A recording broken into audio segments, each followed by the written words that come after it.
Good morning, welcome to V3 news. లక్ష్యం సమాజహితం. నేను Ganesh. Bulletin ముందుగా హెడ్లైన్స్ చూద్దాం. సర్పంచ్ల అరెస్టుకు వెల్లువెత్తుతున్న నిరసనలు. ప్రభుత్వ తీరుకు నిరసనగా దేవరకొండలో ధర్నా చేసిన సర్పంచ్లు.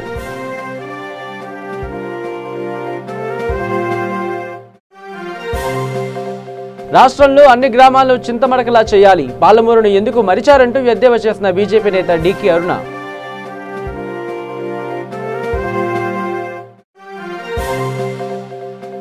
ప్రజలకిచ్చిన మాట నిలబెట్టుకుంటున్న కుర్మపల్లి సర్పంచ్. సొంత నిధులతో గ్రామాభివృద్ధికి నడుం బిగించి ఆదర్శంగా నిలుస్తున్న బొడ్డు శ్రీనివాస్.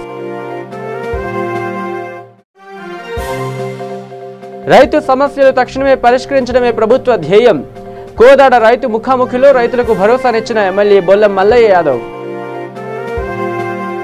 ఇక డీటెయిల్స్లోకి వస్తే సూర్యాపేట జిల్లా కోదాడ నియోజకవర్గం చిలుకూరు మండల పరిధిలో రైతులతో ముఖాముఖి కార్యక్రమం నిర్వహించారు జాయింట్ కలెక్టర్ సంజీవ్ రెడ్డి.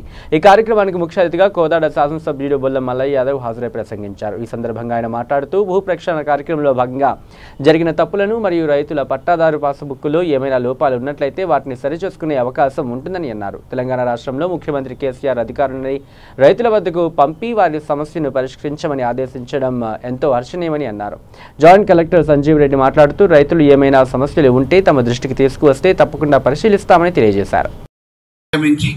ఈ సమస్యకు వెనువెంటనే ఈ ముఖాముఖి కార్యక్రమం ద్వారా ఏ దళారీ వ్యవస్థ లేకుండా ఎవరి దగ్గరకు పోయి బతిలాడితే 10 వరకు ఇస్తే కానీ పనులేనే అనే పరిస్థితి కాకుండా మాకు న్యాయపరంగా అధికారులు వెంటనే స్పందించి మా పనులని మా భూమిని మాకు ఉపయోగపడారు, మా పనులని సాదా పరిణామాలు కానీ ఇటువంటి విషయాలలో వెంటనే ప్రభుత్వం పనిచేసింది, అధికారులు వెంటనే స్పందించి పనిచేసేదనే అభిప్రాయం వచ్చే విధంగా ప్రజలకి న్యాయమైన ఈ వివరణాత్మకమైన తీర్పుని ఇవ్వడంతో పాటు సక్రమంగా పనులను చేసి ఇవ్వడానికి అవకాశంగా ఉండే విధంగా నిర్ణయం తీసుకోవాల్సిందిగా తహసీల్దార్ గారిని కోరుతూ అదే రకమైన ఆదేశాలని జాయింట్ కలెక్టర్ గారిని ఇవ్వాల్సిందిగా కోరుతూ మరి అవకాశం ఇచ్చి మీ అందరిలో భాగస్వామి. ఇక జగిత్యాల జిల్లాలో 380 మంది సర్పంచ్లు ఉప సర్పంచ్లకు చెక్ పవర్ రద్దు చేయాలని శాంతియుతంగా ధర్నా చేస్తూ ఉంటే పోలీసులు అన్యాయంగా అక్రమంగా కలెక్టర్ మంత్రి ఆదేశాలతో గ్రామ ప్రథమ పౌరుడు అని చూడకుండా 380 మందిని అరెస్టు చేసి స్టేషన్కు తరలించాలని పోలీసుల చర్యలను తీవ్రంగా ఖండిస్తూ దేవరకొండ డివిజన్ బస్టాండ్ ఆవరణలో సర్పంచ్లు ధర్నా చేపట్టారు. ఈ సందర్భంగా సర్పంచ్ల ఫోరం అధ్యక్షుడు శ్రీను నాయక్ మాట్లాడుతూ రాష్ట్ర వ్యవస్థాపక అధ్యక్షులు భూమన్న యాదవ్ ఆదేశాల మేరకు జగిత్యాల జిల్లాలో 380 మంది సర్పంచ్లను పోలీసులు అరెస్టు చేయడంతో రాష్ట్ర అధ్యక్షులు పిలుపు మేరకు ఈరోజు మండలాలలో జిల్లాలో సర్పంచ్లు నిరసన చేపట్టారని ఆయన తెలిపారు. ఫోరం సంఘం సర్పంచ్లందరికీ నమస్కారాలు. ఒక గ్రామానికి ప్రథమ పౌరుడు సర్పంచ్ అని చెప్పేసి జాయింట్ చెక్ పవర్ ఇచ్చేసి 2 ప్రథమ పౌరులుగా కేటాయించి రోజుకు వాళ్ళ అగాయింపులు సర్పంచ్ల మీద అధికారం చెలాయించినట్టు అవుతుంది. కాబట్టి పాత పద్ధతిని కొనసాగించాలని పల్లెటూరు పట్టుకొమ్మలు అని చెప్పేసి సర్పంచ్లకు ఇవాళ బాధ పెట్టినట్టు అవుతుంది. పనులు చేయించాలంటే ప్రతిదానికి వాళ్ళ దగ్గరికి వెళ్ళి వాళ్ళని కనుక్కొని పనులు చేయించవలసి అవసరం వస్తుంది. సర్పంచ్ గౌరవ వేతనం మిగతా అలాగనే వాళ్ళ దగ్గరికి వెళ్ళి సైన్ పెట్టించుకొని తీసుకోవాల్సిన అవసరం వస్తుంది. కాబట్టి పల్లెటూరును పట్టణంగా తీర్చిదిద్దాలని సర్పంచులు అందరూ ముందుకెళ్ళి మంచి కార్యక్రమాలు పనులు చేసే విధంగా ఈ జాయింట్ చెక్ పవర్ పెట్టి రోజు ఉప సర్పంచ్లకి మహిళల మీద బెదిరింపు కాళ్ళు లాగా మారుతుంది. రాష్ట్ర వ్యవస్థాపక అధ్యక్షుడు గౌరవనీయులు భూమన్న యాదవ్ గారి పిలుపు మేరకు నిన్న జరిగిన జగిత్యాల జిల్లాలో 320 మంది సర్పంచ్లని పోలీసులు అరెస్టు చేయడంతో వాళ్ళ నిరసన మేరకు ఈరోజు మన రాష్ట్ర అధ్యక్షుల పిలుపు మేరకు ప్రతి మండలాల్లో జిల్లాలో కూడా మేము నిరసన ఉద్రిక్తత తెలియజేస్తున్నాము. తెలంగాణ రాష్ట్ర ప్రభుత్వం ఏదైతే ప్రకటించిందో సర్పంచ్ ఉప సర్పంచ్కి జాయింట్ చెక్ పవర్ అని ప్రకటించిన దగ్గర నుంచి మా ప్రతి గ్రామ పంచాయతీలో అభివృద్ధి అనేది కుంటుపడినది. మా మనోభావాలను దెబ్బతీసే విధంగా ఉప సర్పంచ్లు పెత్తనం చెలాయిస్తున్నారు. కొన్ని గ్రామ పంచాయతీలలో ప్రభుత్వం ఏదైతే ఖాళీ ఉప సర్పంచ్కి చెక్ పవర్ అని చెప్పింది మాత్రం వాళ్ళు చెక్ పవర్ ఇచ్చిన సందర్భం నుంచి అన్ని విషయాలలో కూడా వాళ్ళు ముందుండి మేమే సర్పంచ్లము, మేమే బాస్లం అని చెప్పేసి పెత్తనం చెలాయిస్తున్నారు. ఈరోజు అన్ని గ్రామ పంచాయతీలలో రాష్ట్రంలో మహిళల సర్పంచ్ ఉన్న దగ్గర ఉప సర్పంచ్లు జెంట్స్ ఉన్నారు. వాళ్ళ దగ్గర చాలా తీవ్రమైన ఇబ్బంది గురవుతున్నారు. వాళ్ళు ఉప సర్పంచ్లు మాకు సమాన హక్కు ఉందని చెప్పేసి కొన్ని గ్రామ పంచాయతీలలో కుర్చీలలో వెళ్ళి కూర్చోవడం, ఇంకొకటి సర్పంచ్ల మనోభావాలను దెబ్బతీసే విధంగా చేయడం జరుగుతున్నది. ఈరోజు తెలంగాణ రాష్ట్ర ప్రభుత్వం ప్రకటించింది ఏదైతే ఇక భద్రాద్రి జిల్లా ములకలపల్లి మండలంలో గల జగన్నాథపురం జెడ్పీహెచ్ఎస్ స్కూల్ నందు చైల్డ్ లైన్ అవగాహన సదస్సు నిర్వహించారు. ఈ కార్యక్రమంలో ముఖ్య అతిథిగా విచ్చేసిన ములకలపల్లి ఎంపీడీఓ ఎంఈఓ పిల్లలతో ముఖాముఖిగా మాట్లాడి అక్కడున్న సమస్యలు తెలుసుకున్నారు. పిల్లలకు ఆడుకోవడానికి ఉన్న స్థలాన్ని బాగు చేయడం, త్రాగడానికి mineral water, toilets, sports kit, అలాగే మిడ్ డే మీల్స్ తదితర అంశాలపై చర్చించారు. అవి అన్నీ సక్రమంగా జరిగే విధంగా కావలసిన ప్రతిదీ మీకు మేము తక్కువ టైంలో అందిస్తామని హామీ ఇచ్చినట్టు తెలుస్తోంది. ధరణి 10th క్లాస్ విద్యార్థి సమస్యలు చెప్పడంతో ధరణి ధైర్యానికి మెచ్చుకున్నారు. నీలాగా ప్రతి విద్యార్థి ఉండాలని, ఉంటే ప్రతి స్కూల్ సమస్యలు తెలుసుకుని అభివృద్ధి చేస్తామని తెలిపారు అధికారులు. బాయ్స్ కి టాయిలెట్స్ లేవు, వంట షెడ్ లేదు, వంట కూడా బయట చేస్తున్నారు. కంప్యూటర్స్ ఉన్నాయి కానీ అవి వర్క్ చేయట్లేదు, ఒకటే వర్క్ చేస్తుంది. వాటర్ తాగడానికి వాటర్ కూడా లేవు. అంటే అందరూ నేనే చెప్తున్నా. ఇక చెక్ పవర్ లేకున్నా గ్రామ అభివృద్ధి లక్ష్యంగా పనిచేస్తున్న కుర్మపల్లి సర్పంచ్ నల్గొండ జిల్లా చింతపల్లి మండలం కుర్మపల్లి గ్రామాన్ని రాష్ట్రంలోని ఆదర్శ గ్రామంగా తీర్చిదిద్దే పనిలో పడ్డారు ఆ గ్రామ సర్పంచ్ బొడ్డు శ్రీనివాస్. తెలంగాణ రాష్ట్రంలో సర్పంచులు గెలిచి ఇప్పటికీ 5-6 నెలలు గడుస్తున్నా చెక్ పవర్ రాకపోవడం బాధాకరమని అన్నారు. అయితే సర్పంచ్గా గెలిచిన అనే సంకల్పంతో గ్రామంలో ఉన్న సమస్యలను సొంత ఖర్చులతో పరిష్కారం కోసం కృషి చేస్తున్నారు. ఇప్పటికే గ్రామంలో వీధి లైట్లతో పాటు గ్రామ సమస్యలను కూడా పరిష్కారం చేశారని ఈ గ్రామ ప్రజలు తెలిపారు. హరితహారం కార్యక్రమాన్ని నిర్వహించారు. ఈ సందర్భంగా ఎంపీటీసీ ఎగిరిశెట్టి అనిత మాట్లాడుతూ తెలంగాణ ప్రభుత్వం చేపట్టిన హరితహారం పథకం దేశంలో ఆదర్శంగా ఉన్న నీటి కొరత ఉండడంతో మొక్కలను ఏ విధంగా పెంచాలో అర్థం కావడం లేదని అన్నారు. హరితహారంలో భాగంగా మొక్కల పెంపకానికి ప్రత్యేక నిధులు కేటాయించాలని అన్నారు. ఎగిరిశెట్టి అనిత గారు 42 బెంచీలు, మా ఎంపీటీసీ పరిధిలో 3 గ్రామాలలో 42 బెంచీలు సొంత ఖర్చులతో వేయడం జరిగింది. సొంతంగా ఖర్చు పెట్టుకొని ఈ హరితహారం ఖచ్చితంగా సక్సెస్ చేయాలని గవర్నమెంట్ మంచి సంకల్పంతో మొదలుపెట్టింది. కానీ గవర్నమెంట్ నుండి ఈ హరితహారంకు ఎటువంటి నిధులు కేటాయించలేదు. మొక్కలు పెంచనికే నర్సరీ వాళ్లకు లక్షల రూపాయలు ఖర్చు చేస్తుంది. కానీ మొక్కలు బతికించనికే సర్పంచులకు బతికించకపోతే తీసేస్తాము, 85% మొక్కలు బతికించాల్సిందే అని ముఖ్యమంత్రి గారు చెప్పడం జరుగుతుంది. కానీ బాధ్యత మాకు ఇచ్చినప్పుడు మాకు కూడా ఫండింగ్లో ఇంత చెట్లకు కోసం ఇంత ఖర్చు పెట్టండి అని చెప్తే ఖచ్చితంగా మేము బతికించి చూపెడతాం. 4.5 ఎకరాలు ఎర్ర భూమి ఉన్నది, గుట్ట ప్రాంతం, ఖచ్చితంగా ఏపుగా ఎదిగే మొక్కలు చింత. ఈ గ్రామానికి సంబంధించిన మాకు సర్పంచ్కి వచ్చినటువంటి మిషన్ భగీరథకు వాటర్ ఇంతవరకు మాకు ఏవి జరగలేదు. అదేవిధంగా మనకు ఇక జోగులాంబ గద్వాల జిల్లా మనోపాడ మండలం అమరవాయి గ్రామంలో ఆంజనేయ స్వామి టెంపుల్లో గ్రామ రెవెన్యూ సదస్సులు నిర్వహించారు. గ్రామ మాజీ సర్పంచ్ కాంతారెడ్డి, గ్రామ ఎంపీటీసీ రోషన్న, అలాగే ప్రజలు వారి భూ పరిష్కారం సమస్యలను రెవెన్యూ అధికారులు డిప్యూటీ తహసీల్దార్ రవికుమార్, ఆర్ఐ శివకుమార్, అలాగే వీఆర్ఓ కృష్ణవర్ధన్, వీఆర్ఏ సుంకన్న మహేష్ ప్రజలు వారి పట్టా పాసు పుస్తకాలు పరిశీలించారు. ఇక కర్నూలు జిల్లా ఎమ్మిగనూరు నియోజకవర్గ పరిధిలో నీళ్లు లేక ప్రజలు తీవ్ర ఇబ్బందులు పడుతున్నారని అధికార పార్టీ నాయకులు రాజకీయాలు పక్కన పెట్టి ప్రజలకు నీళ్లు అందించండి అని మాజీ ఎమ్మెల్యే బీవీ జయ నాగేశ్వర్ రెడ్డి కోరారు. మాజీ ఎమ్మెల్యే స్వగృహంలో ఏర్పాటు చేసిన మీడియా సమావేశంలో మాట్లాడుతూ నియోజకవర్గ ప్రజలకు గత 2 నెలలుగా తీవ్ర నీటి ఎద్దడి ఉందని తెలిపారు. నియోజకవర్గ పరిధిలో నీటి సమస్య పరిష్కారం కోసం 0.38 టీఎంసీల నీరు కేటాయించాలని బీవీ కోరారు. ఎమ్మిగనూరు పట్టణ ప్రజల దాహం తీర్చేందుకు సుమారు 144 కోట్లతో అయిన టెండర్ను రద్దు చేయడం ఎమ్మిగనూరు ప్రజల దురదృష్టమని మాజీ ఎమ్మెల్యే గుర్తు చేశారు. జగన్ ప్రవేశపెట్టిన నవరత్నాలు రోజుకొకటి రాలిపోతున్నాయని బీవీ జయ నాగేశ్వర్ రెడ్డి ఎద్దేవా చేశారు. అమ్మఒడి పథకం 2 పిల్లలకు ఇస్తామని చెప్పిన జగన్ ఒక్కరికే ఇస్తామనడం మాట తప్పడమేనని బీవీ అన్నారు.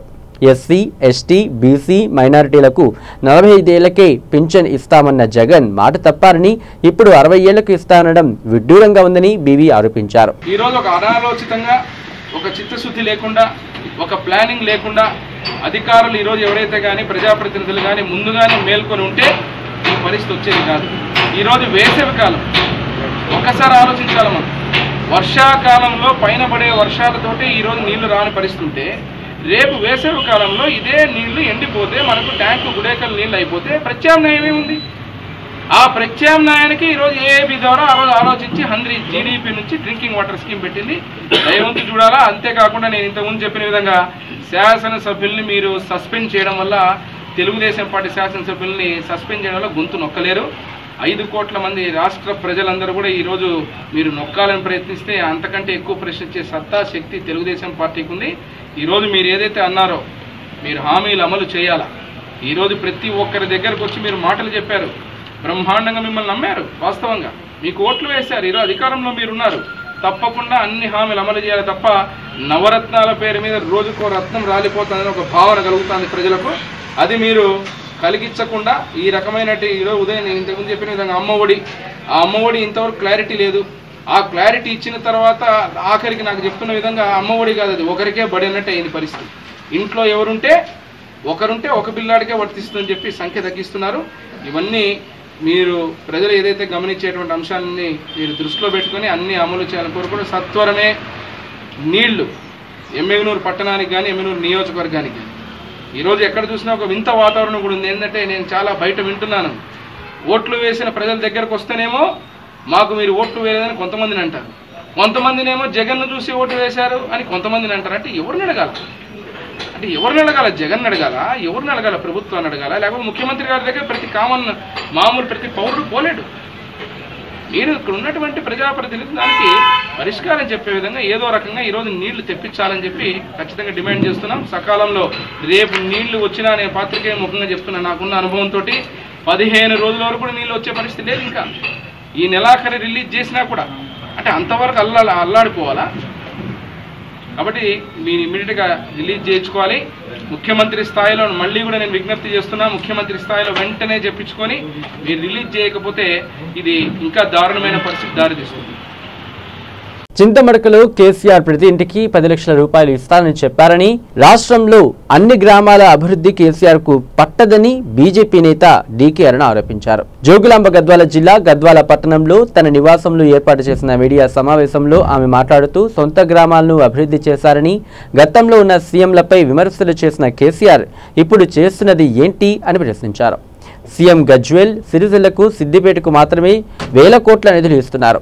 గతంలో పాలమూరు ప్రజలు నిన్ను ఎంపీగా గెలిపించారు, మరి ఎందుకు పాలమూరు అభివృద్ధి గుర్తుకు రాలేదు? రైతులకు ఇప్పటివరకు రైతు బంధు చెక్కులు రాలేదు, నిరుద్యోగులకు ఇచ్చిన హామీ పాటించుకోలేదంటూ ఆమె ఆరోపించారు. చింతమడక గ్రామానికి వెళ్ళి చింతమడక గ్రామం సంబంధించి అక్కడ ఉన్నటువంటి కుటుంబాలకన్నిటికీ కూడా ఒక్కొక్క ఇంటికి 10 లక్షల రూపాయలు లబ్ధి జరిగే విధంగా 200 కోట్ల రూపాయలు ఆ గ్రామంలో ఉన్న వారికి అందరికీ కూడా అందజేస్తా అని చెప్పినట్టుగా మరి మీడియాలో చూసాం, పత్రికల్లో చూసాం, ముఖ్యమంత్రి గారు మాట్లాడిన విషయాలన్నీ కూడా మనం అందరం చూసాం. నేను ముఖ్యమంత్రి గారిని ఇక్కడ ఒకటే ప్రశ్నిస్తా ఉన్నా, చింతమడక గ్రామానికి చేసినట్లుగానే ఈరోజు తెలంగాణ రాష్ట్రంలో ఉన్నటువంటి అన్ని గ్రామాలకు, అందరి ప్రజలకు ఈ రాష్ట్ర అభివృద్ధిలో భాగస్వామ్యం చేయాల్సిన బాధ్యత ముఖ్యమంత్రి గారికి లేదా అని చెప్పి సందర్భంగా నేను ప్రశ్నిస్తా ఉన్నా.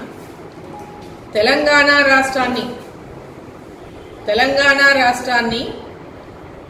తెలంగాణ ప్రజలకు పెద్ద ఎత్తున అన్యాయం జరిగింది, నిర్లక్ష్యం వహించింది. ఆంధ్ర ముఖ్యమంత్రులు తెలంగాణ ప్రజలకు, తెలంగాణ ప్రాంతాలకు అన్యాయం చేసిండ్రు. వాళ్ళ ప్రాంతాలకే అభివృద్ధి చేసుకున్నారు వచ్చిన ముఖ్యమంత్రులు. చంద్రబాబు నాయుడు ముఖ్యమంత్రి అయితే కుప్పంని అభివృద్ధి చేసుకున్నాడు, చిత్తూరు జిల్లాకు అభివృద్ధి పరిమితమైందని. అదేవిధంగా ఆ తర్వాత వచ్చినటువంటి రాజశేఖర రెడ్డి గారిని పులివెందులకే మొత్తం నిధులు తీసుకుపోతున్నాడని, కడపకే నిధులు పోయినాయని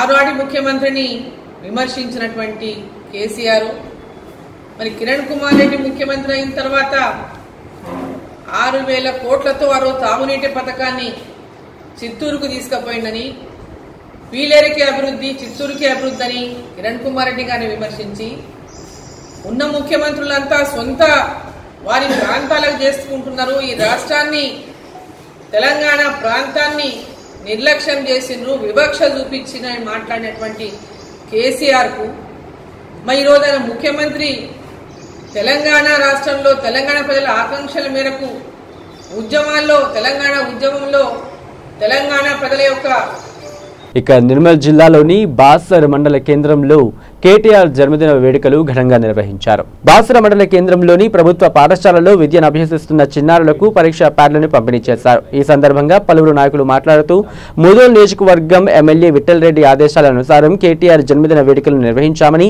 సరస్వతి అమ్మవారి ఆశీర్వాదాలతో కేటీఆర్ ఆయుర ఆరోగ్యాలతో సుఖ సంతోషంగా ఉండాలని, ప్రజలకు ఇలాగే సేవలు అందించాలని అన్నారు. ఈ సందర్భంగా బండారుపల్లి ప్రభుత్వ ప్రైమరీ పాఠశాలలో భవానీపేట గ్రామ పంచాయతీలో కేక్ కట్ చేసి చెట్లు నాటడం జరిగింది. మన యువ నాయకుడు తెలంగాణ రాష్ట్ర ఆశాజ్యోతి టీఆర్ఎస్ పార్టీ కార్యనిర్వాహక అధ్యక్షుడు మనందరి అభిమాన నాయకుడు కేటీఆర్ గారి జన్మదినం సందర్భంగా ఆయనకు శుభాకాంక్షలు తెలియజేసుకుంటూ మరి ఈరోజు ఒక డైనమిక్ లీడర్ ఈరోజు మనందరికీ ఉండడం మనందరి అదృష్టం అని చెప్పేసి నేను తెలియజేసుకుంటూ మరి కేటీఆర్ గారి నాయకత్వంలో 14 సంవత్సరాలు తెలంగాణ రాష్ట్రం ఏర్పడడానికి ఏ విధమైన పోరాటం చేసిందో ఈరోజు తెలంగాణ సాధించిన తర్వాత తెలంగాణ అభివృద్ధి కొరకు సంక్షేమం కొరకు నిరంతరం పాటుపడుతున్నట్టు. ఇక Hyderabad TRS party working president KT Ramarao జన్మదిన వేడుకలు ఉస్మానియా హాస్పిటల్లో తెలంగాణ టీఎన్జీఓ యూనియన్ హైదరాబాద్ జిల్లా అధ్యక్షుడు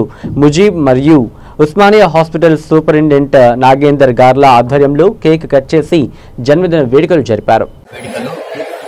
హైదరాబాద్ నగర అధ్యక్షుడు ముజీబ్ మరియు వాళ్ళ కార్యవర్గ సభ్యులతో కలిసి ఉస్మానియా ఆసుపత్రిలో చేసుకోవడం మాకు ఎంతో సంతోషదాయకం. ఈ అవకాశం ఇచ్చినటువంటి టీఎన్జీఓ అసోసియేషన్కు నేను కృతజ్ఞతలు తెలియజేస్తున్నాను. ఈ ఉద్యమంలోనే కాకుండా हॉस्पिटल में टीएनजीओ हैदराबाद डिस्ट्रिक्ट मुझे भाई की जानिब से व्हील चेयर्स, ट्रॉलीज और IV स्टैंड्स डोनेशन दिया गया है. हम लोग मशहूर हैं हैदराबाद डिस्ट्रिक्ट के और हॉस्पिटल भी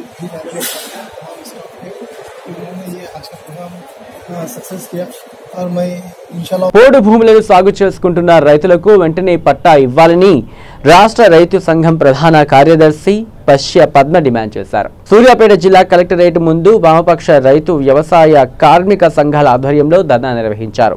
ఈ సందర్భంగా ఆమె మాట్లాడుతూ పోడు భూముల్లో నుంచి ఆదివాసీలను పేదలను వెళ్లగొట్టేందుకు ప్రభుత్వం ప్రయత్నిస్తోందని ఆరోపించారు.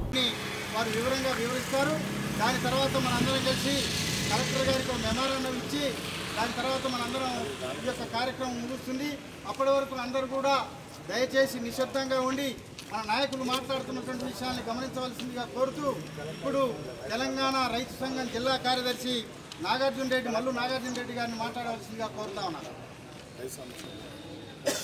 ఇక హైదరాబాద్ జూబ్లీ హిల్స్ లోని సద్గురు ఓయాసిస్ హెల్త్ కేర్ ప్రపంచంలోని 2వ స్థానంగా, ఇండియాలో మొదటి స్థానంగా నూతన పద్ధతులు ఫర్టిలైజేషన్ రీప్రొడక్టివ్ వైద్య విధానంలో నూతన పద్ధతులు మన వద్దకు తీసుకురానున్నామని మీడియా సమావేశంలో తెలిపారు. ఫర్టిలైజేషన్ రీప్రొడక్టివ్ వైద్య విధానంలో నూతన పద్ధతులు అనగా అండంను శుక్రకణంను కలిపే విధానంలో సరైన పద్ధతులు ఇంతకు ముందు లేని విధంగా క్రమ పద్ధతిలో ఫర్టిలైజేషన్ రీప్రొడక్టివ్ పద్ధతిని మన దగ్గరకు అతి తక్కువ ఖర్చుతో తీసుకురానున్నారని health care ఆర్టిస్ CEO doctor Kaladhar పేర్కొన్నారు. యూరోప్ లో ఒకటి ఉండగా రెండవది మన ఇండియాలో మన హైదరాబాద్ కు రానున్నదని, అది కూడా అతి తక్కువ ఖర్చుతో కూడుకున్నదని పేర్కొన్నారు. ఈ కార్యక్రమంలో డాక్టర్ కళాధర్ తో పాటు ఇతర వైద్య బృందం పాల్గొన్నారు. Particularly in our kind of environment, they are very confused and also they are not very confident that we are using their eggs and their sperm. And so the second aspect which they actually want confidence from us is the fact that we are using only their eggs and their sperm. So coming to Artis, which was what was again, started off with Oasis, was this kind of, regulation that we have put on ourselves. Right now, fertility is not being regulated. But we felt this is a condition that needs to be regulated. So when we are using Artis, what tends to happen is that transparency is actually communicated to the patient. So everybody who comes for the treatments, they exactly know what drug is being given to them, what protocol is being given to them, how many eggs they have got, how many embryos, including the data of the pictures as well. So we are able to actually give all of this information back to the patients. It's not just for us to do our own auditing and our own practices to see how successful we are or what our success rate is. The first primary reason for actually starting Artis was also that we are able to generate these discharges, these reports to them so that they know. Whenever they go to any doctor, they should be able to show this report and the doctor should know what exactly treatment they've had. There have been so many times patients have come to us, we don't know what treatments they've had, what drug they have used, how many embryos they've been put back, nothing. They come with absolutely no documentation whatsoever. We didn't want that practice to happen at OSS. So when Artis came up, we were able to generate all of these reports, give it to the patients so that they also understand what has happened at each step. Because it is so vast and it's so confusing, they also don't remember. 2 years down the line, what drug did you take? They won't remember. They need to have all of these documentation, like how they have a surgery, they come out with a discharge sheet. Exactly like that, we have generated reports even in Artis so that they know exactly at what step what has happened. Now this is an extension to that. The witnessing system, whatever happens, we are saying that we are looking at the egg and the sperm, we are ensuring. We know what we are doing. We have the confidence in our system. But how does the patient get that confidence? This is how we even give the patients the confidence that, you know what, there is not going to be any kind of mix-up that goes on in the lab. Human error is always there at every step of the way. We wanted to remove this human error also from this equation. So that it's not just us who get confidence in our processes, the patients who are taking our services also will know at every step their egg that has been collected has been tracked up to the point of either the embryo which is being transferred. So that kind of transparency and that kind of equation is what we wanted the patients also to get the confidence.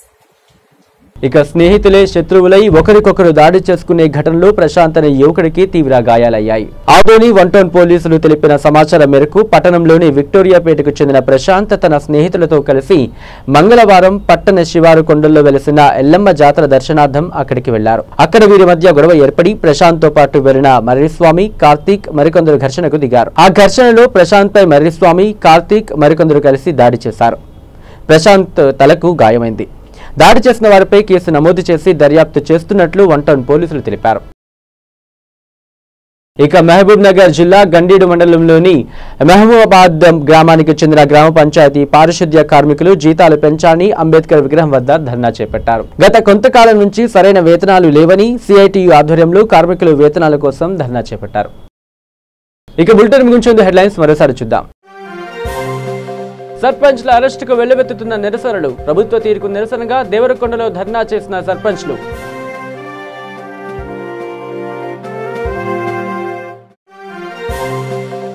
రాష్ట్రంలో అన్ని గ్రామాల్లో చింతమడకలా చేయాలి, పాలమూరును ఎందుకు మరిచారంటూ ఎద్దేవా చేసిన BJP నేత decay అరుణ.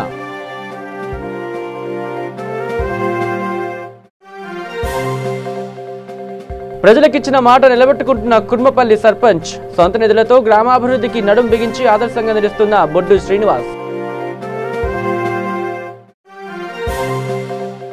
రైతు సమస్యలు తక్షణమే పరిష్కరించడమే ప్రభుత్వ ధ్యేయం.